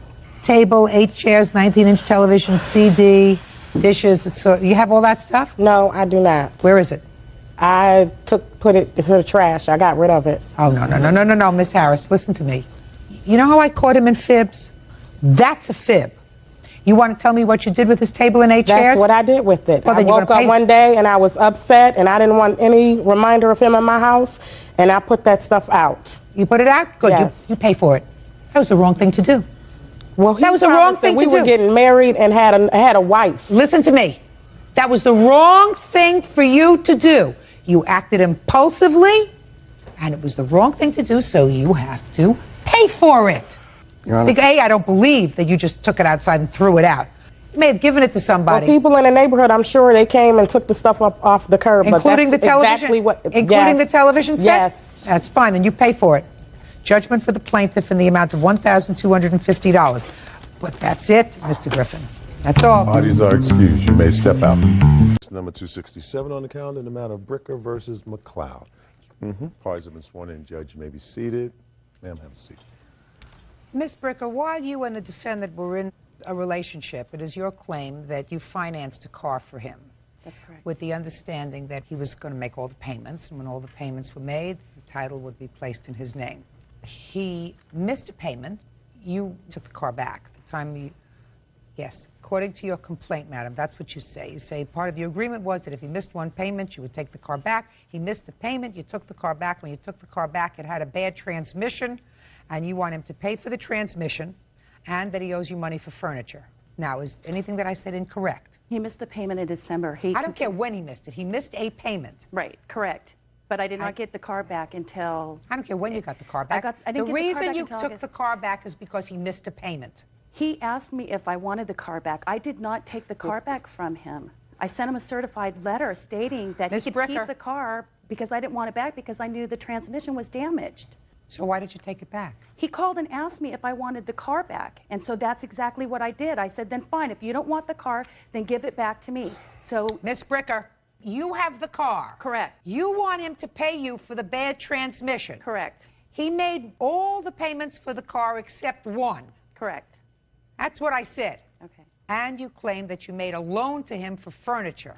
He says it was never a loan for furniture. You bought some furniture for his house, but that was of your own volition. There was never a discussion of it being a loan. And you were really being sort of spiteful in taking back the car because he made all of the payments. For how long, sir? For 11 months. One payment he missed, and it wasn't even the last payment. It was a payment several months before. And he thought that you forgave that missed payment, and if you had asked him for it, he would have given it to you. So he is counterclaiming. He's counterclaiming for all the money he put into the car. That's what this case is about. Where is the car? He has it right now. I have it right now. You do? Yeah. What do you have it for? Because she told me if I started making payments on it, that she would allow me to continue to make payments on it. That is not true. That is you true. have the car now. I have the car now. I just... Good, so your counterclaim's dismissed, right? Because you have the car, right? What do you look so stunned for? What do you look stunned for? You're counterclaiming for the car payments because you say you want all the money back. As long as... You have the car back. That was your agreement. Because it wasn't ever my intention to give her the car back. I wanted to keep making payments on it. That's what you're going to do, right? Right. So you're withdrawing your counterclaim? Yes, ma'am. Oh, that's what I thought. Okay, and you're withdrawing that part of your claim that deals with the transmission for the car because you didn't have it fixed. Is that right? The reason he has the car back is because his dad's truck broke down that he was using. He called up and asked if he could rent the car from me, and I said fine. He gave me $50 on Wednesday to rent the car from me because he had no transportation to take his kids to and from school. Ms. Bricker, did you pay any money to fix the transmission on the car? Over $3,800, yes, I did. Let me see the bill. Your Honor. Your Honor. There's also another. The transmission became disabled, and there was a statement that said from his mechanic that said that the car was going to need a new transmission. A year later is when I paid for the new transmission. After he called me and told me, you can have the car back. Here's the receipts. I just want to see the Your bill for Honor. the transmission. Your Honor. I intended on making payments on it and getting the transmission fixed, and she makes it seem like I just gave the car back because it was broken. That's exactly That's why not he gave correct. The car back. We broke up. I don't care. You have to pay her for having the car fixed if you want it back. I was going to pay that. Good. Now let's hear about the furniture. In October, I came into some money, a lot of money. And what ended up happening is he was getting ready to move out from where he was currently living with his 2 small children, and he was moving into a new place. And I wanted things nice. He had old furniture for the kids. He had absolutely nothing, no pots and pans, hardly anything in the house, because most of the stuff was missing after his divorce from his wife or separation. And so what I did, and he agreed to this, I said, here's some furniture that's for sale. I said, it's $125. It was a 7-piece, you know, couch, sofa, love seat, coffee table, lamp, the whole thing. And I said, do you want this? And he said, yes. And I go, well, I'll pay it, and you'll pay me back. And that was the agreement. I wasn't buying this for him. I gave him other gifts other than... We're talking about $125? No. It's not more. It's more than that. It's stuff for the bathroom that I purchased. All gifts. It was not gifts. Shh, don't speak to her. What do you mean stuff for the bathroom? What's stuff for the bathroom? Stuff for the bathroom, shower curtains, towels, clothes for the kids, dressers, all of that stuff. I paid for everything, and he agreed that he would pay me back for all of this. Show me. I have it. Show me. What do you want me to show you? He said, send me statements, and I did. I started sending them back in March to them, and I have copies of the statements that I started sending You them. have something on that recording that says that he acknowledges that debt? Yes, I do. I'd like to hear it. Judge Judy continues in a moment. Victoria Bricker says ex-boyfriend Alfonso McLeod owes for car damages and for an unpaid loan for furniture. All right. Let me hear the tape, please. Number 8 at 5:26 a.m. Do you think hanging up on me is going to make you get paid any quicker? But like I said, before you were such an immature child and hung up the phone, I'm willing to give you your money back that I owe you. I'm also willing to give you $50 a month to ensure that you get paid and receive every last penny that I owe you. But if you don't think that that's good enough, why don't you just go ahead and take me to court, and then that way we'll find out which you will ultimately end up receiving. Because either it's going to be all or it's going to be nothing. So those are your 2 options. You let me know what you want to do. You can go ahead and call me during my manpower hours. You can go ahead and tell me what you think about that, okay? Bye-bye. Okay, now I'll hear you. Oh, every other conversation, she's like, well, where's my money? Where's my money? Where's my money? Money only came up when we separated. I'm not interested in that explanation. September 8th, you said I'm going to give you back all the money that I owe you. And I was referring to the car. How many more months do you have to pay her out? About between 30 and 36. You mean pay to the bank? Yes. Mm-hmm. Okay. And I'm willing to do that. You're slick. Tell me about the things that you purchased for the house, because you're entitled to have your say. I'm not interested in what you have to say. I'm interested in what he has to say right now. Oh. Tell me about the things that you purchased for the house and how that came about. Okay. I had furniture, I had a TV, whatnot, blah, blah. You know, she's like, well, this is old stuff. Were you dating at the time? Yes. When did you move? December of 2001. Well, we had broken up 3 times since then, but we were still dating. You were dating in December of 2001 when you moved. Is that correct, Miss Bricker? Yes. Go ahead. I had my furniture in there, but as she says, it was old, so she offered to get new furniture. I said, okay. And she knew my situation. She knew that I was going through a divorce and that I'm paying child support for 3 other children. I'm raising my 2 daughters by myself.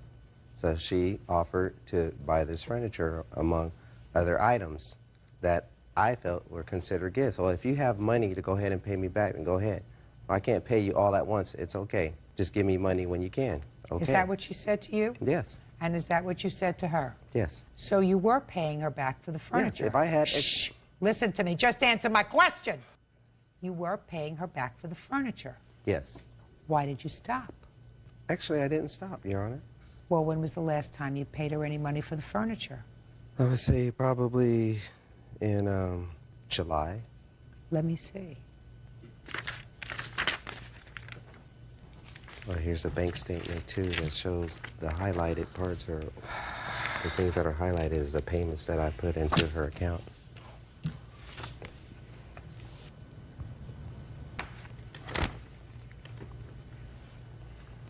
Okay, you made the car payment, so the last time you made payment was you're right, in July. For the other things. Yes. Can I say something? No! Because you're all over the place, sir. You have to have a defense.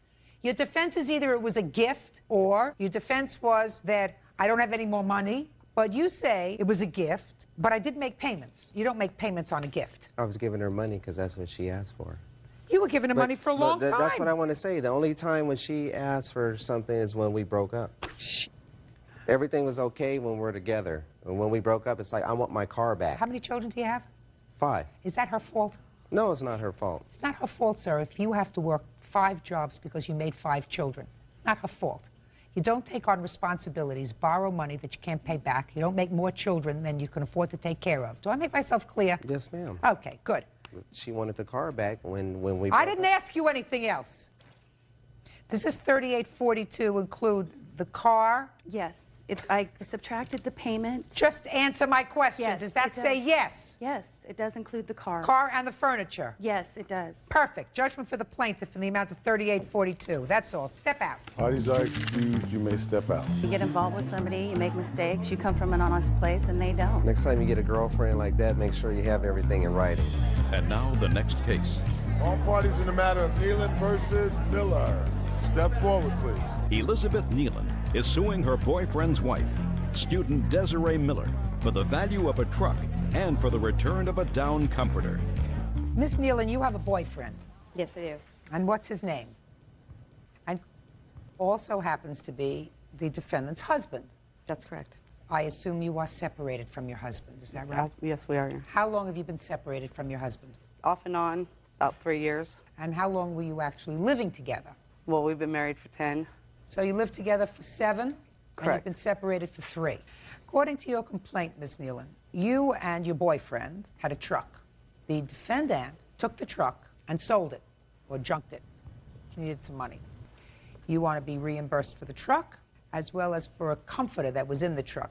I assume that that's the comforter in question. Mm-hmm. Defendant says she had a right to take the truck. It was purchased 6 years ago when they were still living together. It was her husband's truck. She needed money. She had a right to take it and sell it, even though it wasn't in her name. That's your defense? Pretty much, yes. Let me see the title to the truck. Your Honor, I also have papers here that show that they were legally separated when the truck was purchased originally. Doesn't make any difference. Where did you take the truck from? From my father-in-law's house. How did you get it? I went over there and drove it because he had messed with my car. My car was inoperable. So therefore, when he got incarcerated, I went and picked up the truck. I had legal right to do so. It was community property. Oh, no, you didn't. Well, I got court ordered to do so. Oh, well, let me see the court order. I don't have it on me. Well, then you don't have it. Then you don't have it. If you don't have it with you, then you don't have it. Now, this car is registered in her name alone. Prior to the registration being due, my husband had warrants out for his arrest. I don't care. The car is registered in her name alone. But when I took the truck, it was not registered to her and her alone. How do I know that? Well, she mumble-jumbled some paperwork around so she could take it out of his name so that she's sole registered owner, so then she could turn around and try to press GTA charges. Wait just a second. Let me see the former title to the car, madam.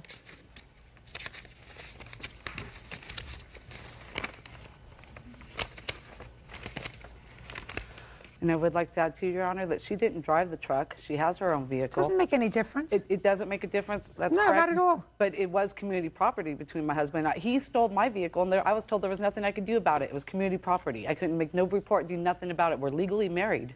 Listen to me.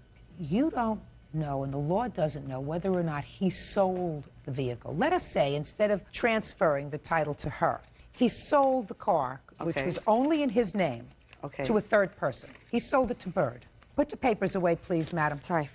Under your theory, you had a right to go to Bird's house, take the truck, and junk it. No. Under your theory, you said it's community property. He has no right to transfer the title to somebody else. I had already had possession of the vehicle when his name was removed and her name was the sole registered owner. I had already had possession of the vehicle. On what date? I don't recall the date. Give me the month. I don't know, last month, a month and a half ago. I really... Give me the month.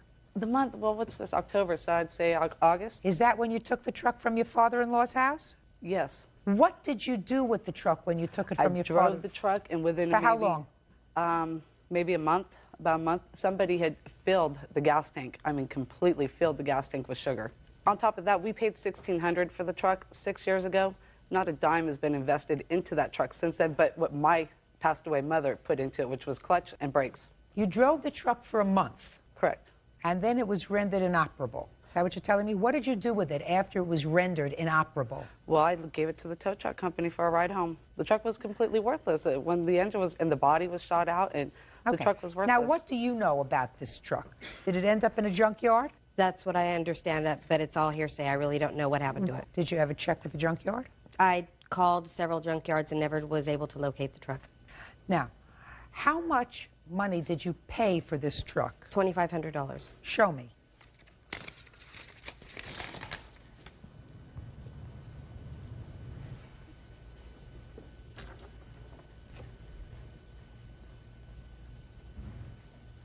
This says that you are loaning him $2,500, dated August 20th. In lieu of the loan in return, he will put in my name the title of his truck until the loan is paid in full. If he fails to pay off the loan, he agrees the truck will be turned over to me for payment in full. He will begin making payments of $250 a month to commence upon his employment, and you both agree he should be employed no later than the middle of August and should have made at least one full payment by the end of August. Show me where you took out the $2,500 from.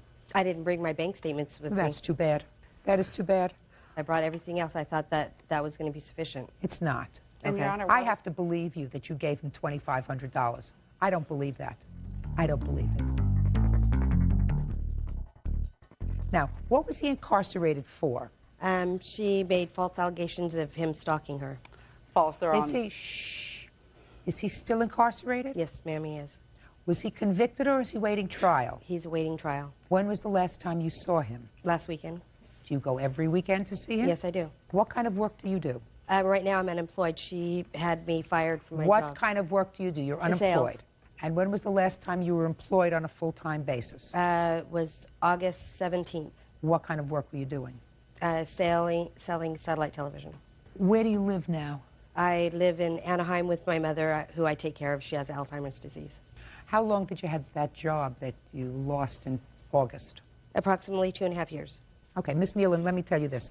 I'm dismissing your claim with leave for you to come back and refile within 1 week. Okay. If you can establish to my satisfaction that you actually gave him $2,500 from a withdrawal from the bank, therefore that you actually paid in due course something for this truck, I will entertain your action again. Okay. Do you understand that? Not a problem. Other than that, you get nothing. Because other than that, what happened was, truck was turned over to you to keep it out of her hands. She took it. She says it was community property. I don't know if I believe it was community property. She also has the right to bring me this order that she says it was in existence, which she also conveniently doesn't have, that allowed her to take the truck. But more importantly, from your perspective, I want to see that you gave, what's his name?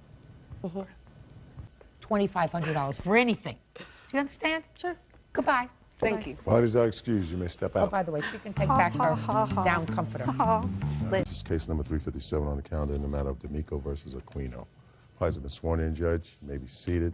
Folks, have seats, please. Mrs. D'Amico, the defendant is your former husband, and this must be one of your children. This is my son, Brandon. According to your complaint, your son, Brandon, was living with his father for a period of time, then came back to live with you. Exactly. It is your claim, one, that his father refuses to return some of his personal property, And 2, that Brandon received some sort of a Social Security check and that his father kept some of that money after he had returned to your home. Is that right? That's true, Your Honor. Mr. Aquino says that the things that were purchased for his son are in his home. He can come and use them whenever he wants to use them, and that he had some sort of an arrangement with his son to pay for some of that stuff, and he didn't pay for them, so Mr. Aquino kept some of his money. Correct, Your Honor. Okay. When were you divorced? In 92, August. How many children do you have?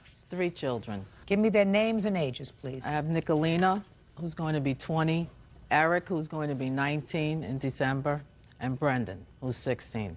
Okay. When you were divorced in 1992, the children were living with whom? With me. For how long? Since that time, Your Honor, I had physical custody of the children. At this time, am I correct, according to you, that 2 of the children are living with you? Yes, Your Honor. And the date of divorce was 93 of July. The date was incorrect. Okay, well, I have the papers here, and it's part of the file.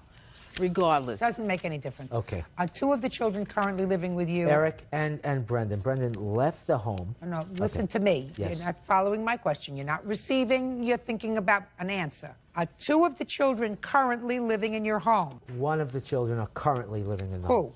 Eric. Where is your daughter? Nicolina had left, and I don't know where she went. Your Honor. Is Nicolino living with you? Well, on and off, Your Honor. She's 20 years old. She's liberated. She goes back and forth. But she was for a period of time living with her father? Yes, until he threw her out. Okay. Stop playing with your papers. Yes, ma'am. Your Honor. Just a second. I ask questions, you answer them, then I make a decision. That's the way we go here. It's comfortable for me. Okay. I'm used to routine. All right. Now, when did Brendan go and live with his father? The end of June 2001. And when did he return to your house? June 2002. Why did he leave your house? He had an argument with me. At the time, I was imposing a curfew. He had an argument with you? Right. Went to his father. What kind of Social Security check does Brendan get? Well, the father receives Social Security disability, and Brendan gets a stipend from the government based on Darren's record. What's the nature of your disability? Is it a physiological disability or physical, a psych? Yeah, it's a multiple physical, Your Honor. Multiple physical? Yes. Okay. How long have you been on disability? Since 1987. Okay. What things do you claim that are in your former husband's house that belongs to your son? Main items were TV, VCR, Just a minute. PlayStation. TV, VCR, what else? Several electronic games, all his clothing, all his shoes, which I have a list of, Your Honor, right here. But there was a TV, was a VCR, and was a PlayStation that you took to your father's house? Yes. And are they still at your father's house? Correct. Why? Why? Well, Your Honor, he left that house in a very bad way. He was thrown out at 4:30 in the morning by her. We had to go pick him up. He didn't speak with her for 6 months. Mr. Aquino, listen to me carefully, sir.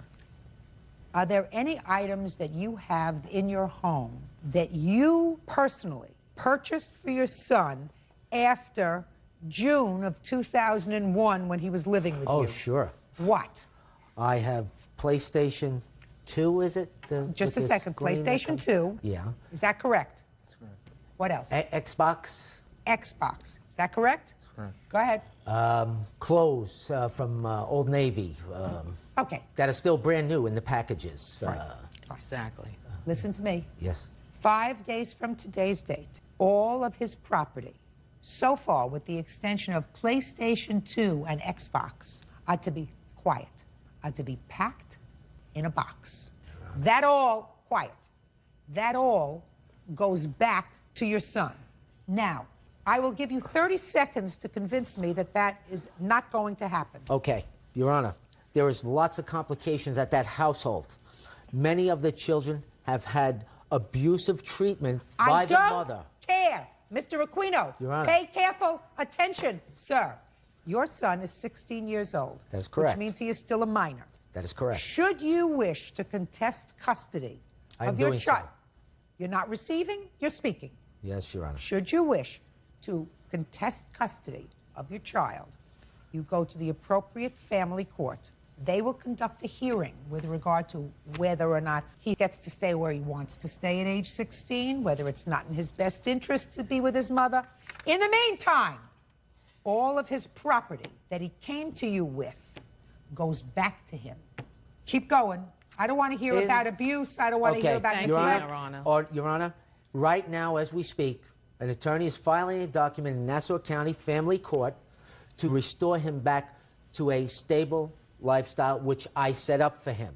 He did not go back to her in June. He went in August to visit. She's misinforming you. She's also filed other documents that are falsified, which I would like this court to consider that she made fraudulent statements to the Family Court of Queens. Mr. Aquino, I want you to pay attention to me. Yes, Your Honor. I sat in the family court, the state of New York, the city of New York for many, many years, Mr. I know. Aquino. That's why I was confident So here I'm today. telling you, and I'm going to tell it to you, for the moment at least, without your son here. Wait outside. Wait outside. Fast, fast. Oh. I have things to do. Judge Judy continues in a moment.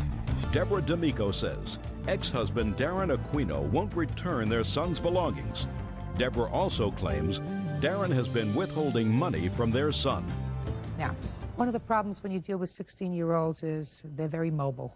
They get to go where they want to go. Yes. Usually when a child is over the age of 12, a family court judge in hearing a petition for custody is going to make a determination that, yes, it may be true that you present the more stable home for this child. However, if he says to the judge, there's no way that I want to go and stay with my father. I want to stay with my mother for whatever reason. And the judge is going to say, listen, what am I going to do? He's 16 years old. He can get on a bus. He can get on a train. He can take off. Where am I going to put him? So before you spend a whole bunch of money, you might be as well served if you got into some family counseling with him to try to resolve some of whatever problems exist, because sometimes it's an exercise in futility to try to tell a 16-year-old where to live. I understand Not going to that, happen. Your Honor. In the meantime, it doesn't serve you well to keep this stuff as sort of ransom, because it makes your son angry with you. Yes, Your It's Honor. not a good idea. Forget about his mother. I don't know if she's good or bad, or a good mother or a bad mother, a psycho or not. I don't know. All I'm telling you is you have a child Absolutely. who right now is mad at you because you have his TV. You have his Nintendo. You have his PlayStation. All stupid things. Stupid things. But he's angry with you for that. And if you want to open a dialogue, you're smarter not to be stubborn and say, here, you want it? These are just things.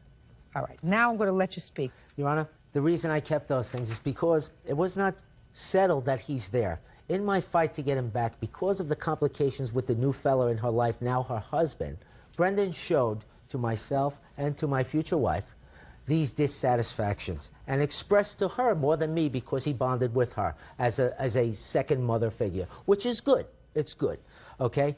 My concern is that these things that she shows him with the counseling, Your Honor, I've suggested that she would interfere. Your Honor. She told Judge of the family court, who you probably know. He got up. I've never seen a judge get up in rage with veins popping, yelling at her to shut up, that he makes the rules. That is not She true. interferes. This man has taken me to court in 20 years. Your Honor, I must say this because I've She's been cutting me carrying it off for as 20 usual. years. This man has made false allegations, has used the judicial system to work for his benefit. He makes people lie for him. I am an upright citizen, a good mother. I've been taking care of my children since I'm divorced. Forgery and I have been supporting them since. The man doesn't even pay child support. Not supposed he is to. a We have an loser, obligation Your Honor. not to do that. And the man is making up calls a lies here, and fraud. he's telling you this like it's so, and it's not true. Mr. Miko, what I'm telling you is, if you listen, I said, I don't care any of the stuff he's giving me. I'm telling him he's got to return the stuff. I am so glad you did that. Period. I am so End of discussion. honored. Because, Mr. Aquino, it's not the right thing to do Yes, Your Honor. to further alienate your 16-year-old by keeping property that he deems his. Now, let's move on. That's finished. Let's move on to the second part of it, which is $391 a month. I am assuming, because I'm not going into this, that was a recent increase, Your Honor. Whatever it is. You acknowledge that you kept some of his money because you say the last insurance benefit I received, it's not insurance, No. Mr. Aquino. It's my money. It's Bird's money that we paid to support you because you're disabled. No, it's my money that I paid into the fund. How old were you in 1987? 28, I think. 28? And you've been collecting now for 15 years. So you've been collecting more than you worked, and you're going to collect for another 20 or 30 years. Believe me, it's not your money you put into the fund, it's Bird's money. Thank you. You say thank you. So You misused their money. Mr. Aquino, Yes, pay Your attention Honor. to me. Believe me, I've been around the block longer than you have, Mr. Aquino. Yes, Your Honor. Trust me.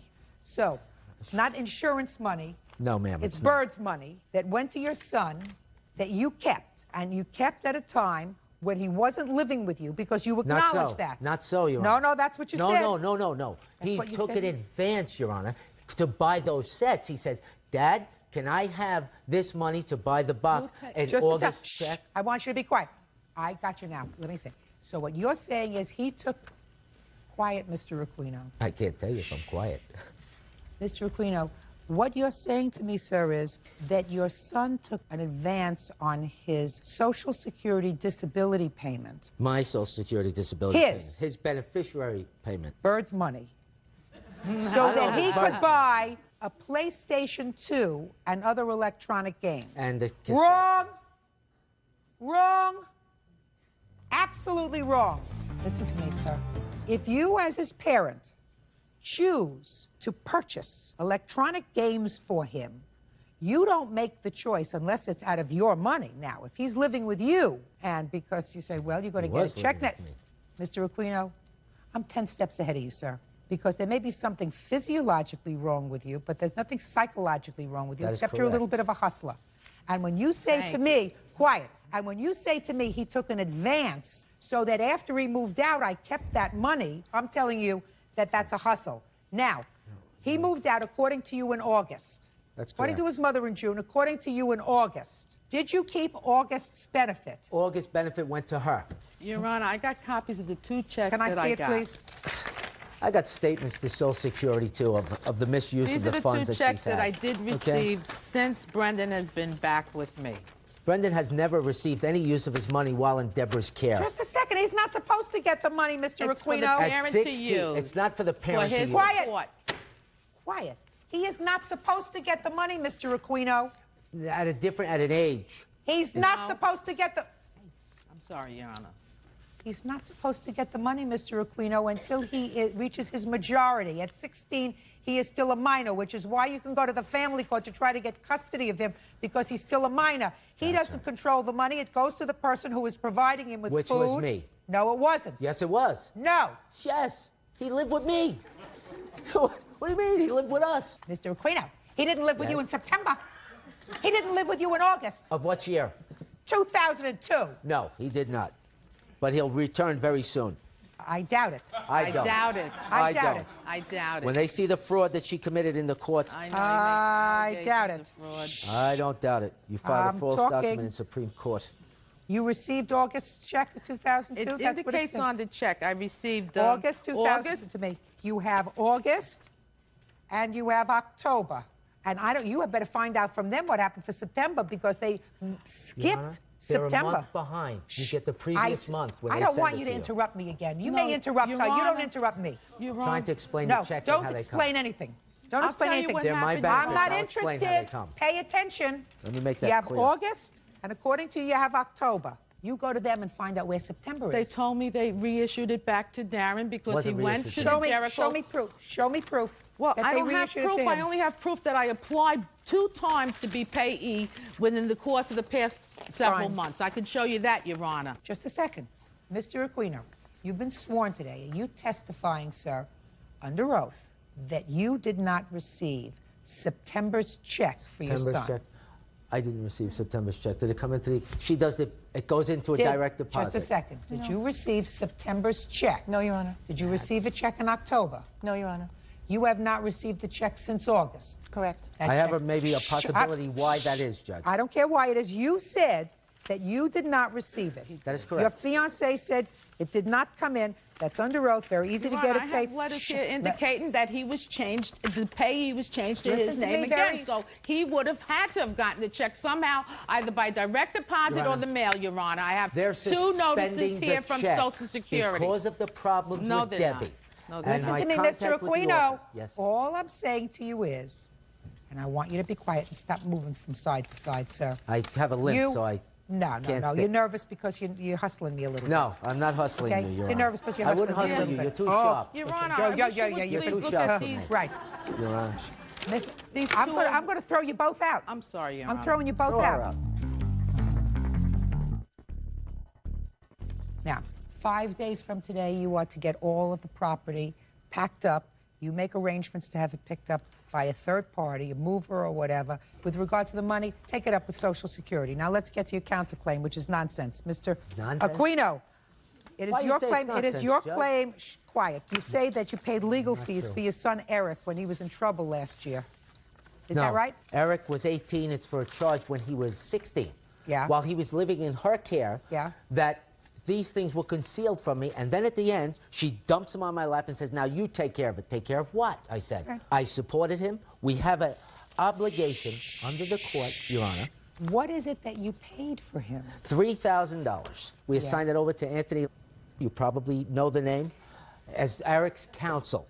Who hired the lawyer? She asked me to go and call my friend Anthony. No, just a second. She asked you to go and call your friend, Right. who is a lawyer, We were going to have legal aid for him. Yes, and you did that. yes. And she also Shut met up. me at the court. Shh. Don't volunteer. Just answer my questions. Where did you get $3,000 from?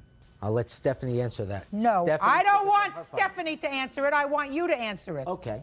Stephanie took it out of her IRA. Should have let legal aid represent himself. That's what I said. That ain't what she said. That's what I Absolutely. She pleaded with Okay. me and cried. This case is resolved as follows. 5 days from today's date, all the property is to be returned to your son. It's very unfortunate that you can't put a period to the end of all of this heartache and I'd say, like to. shh, and say, for the sake of all the children and maybe grandchildren to come, we're going to get along here. Maybe we should all get together and try to be cooperative and try to work together as a family. That's not going to happen. That would be wonderful. but Good. that's Give a him back his fantasy with her. stuff, and that's it. Goodbye.